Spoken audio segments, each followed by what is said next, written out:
guys, kakaibang init ngayon, sobrang init. Oh, mangiyak ka. Ah?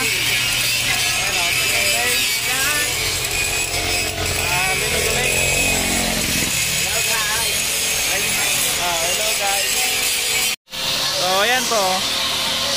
Malakas pero may daraga ko tigdo. Daraga! Hello guys! Wala pang malakas.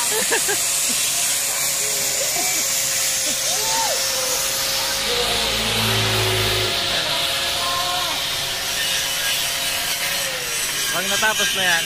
No, yan na mga gilid na yun. Yan o, mga gilid. Yan o. Mga ano ba tayo makapintura na sa dadigdig. Makali na kita.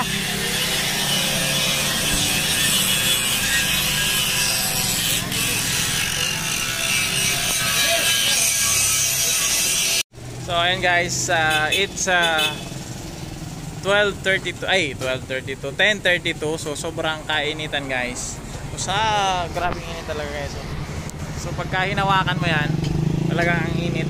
Yan, so pinatatapos lang natin yan. So ito na lang natira yung mga estudyante natin na ano yan, naglilinis dito. So ngayon ang gagawin natin kasi yan. So hanggang 11 lang kami dito guys kasi yung mga trabador nga wala na, kami na lang ang natira.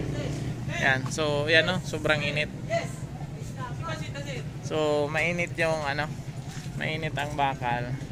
So yan, iniwan na tayo ng ibang mga ano natin kasama.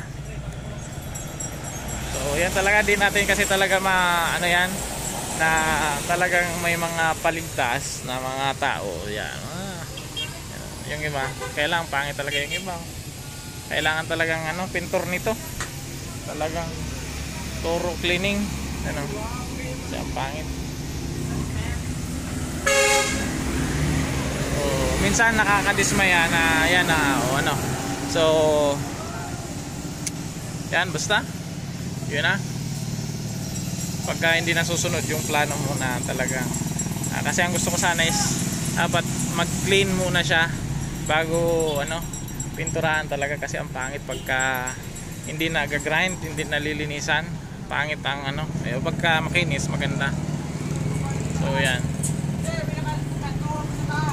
Oh, ayan nyo sila, wala man silang ano na Pancit dati.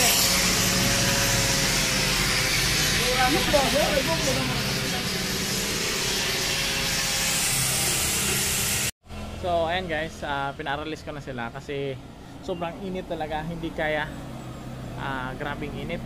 Kaya ayan, pinatapos ko na muna, saka na kasi tanghali na kasi nadating ang mga estudyante. So yun naman lang ang maasahan natin. Kaya tanghali na din kami nakakasimula. Kaya ito lang ang natapos namin, kung kunti lang, ilang piraso lang yan, siguro mga ilang piraso lang. So yan o. Yan, talagang gagawin natin is grinding muna talaga. Tapos saka na ang painting kasi sa painting yan o, marami ang ano, aayusin din, pangit. Gagrinderin din, pangit. Sinaraputi. Pagka hindi mo talaga nababantayan maigi, sasaputihin. Wala na yung mga trabador, nauna pa sa atin. Sobrang init kasi talagang pahinga na muna sila, grabe init. So ito yung isa sa mga challenges na ayan, na-encounter natin dito. Sobrang tagal matapos. So mag-iisang taon na ito guys, hindi pa natatapos. Ano lang to, 67 meters lang, 67 to 70 yan, meters, kasama na yung gate 75. Medyo maikli lang naman. Yan, 1 year in a making. Kaya pina-i-engage natin ang estudyante natin para medyo bumilis-bilis ng konti. Kasi kung hindi, baka 3 taon pa ito matapos. Kasi tatrabahuin lang pagka ano yan, may ano lang, may lilim. So yun guys. So yun lang. Konti lang yung natrabaho natin ngayon. So ayan guys, konti lang ang trabaho natin ngayon. Pa-uwi na natin natin. At saka yan, medyo nakaka-disappoint lang kasi nga yung mga estudyante tanghali na pumasok. So, tanghali na din yung ano natin, yung simula. So, yun ang ano natin, magsisimula tayo. Yung ginagawa natin is ano lang yung pintura, wala pang masilya, wala pang thorough grinding talaga kasi dapat is yung paka-square niyan hindi talaga dapat makikita yung ano yan, hindi makikita yung hinang at saka yung dugtong ano po.